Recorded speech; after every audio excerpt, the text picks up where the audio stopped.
Одним из важнейших приоритетов нашей работы остается развитие системы здравоохранения, заявил глава Ингушетии в своем телеграм-канале. Цитата.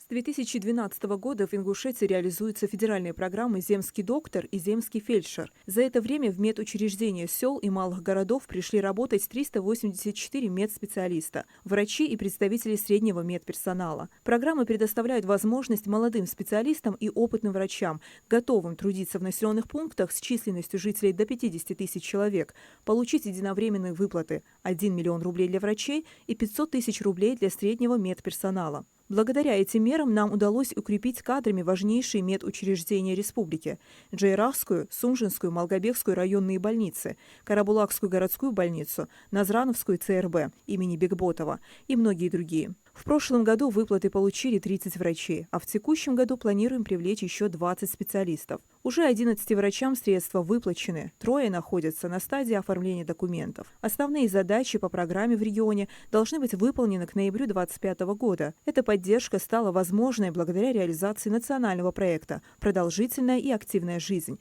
инициированного президентом России. Он направлен на повышение качества и доступности медицинской помощи.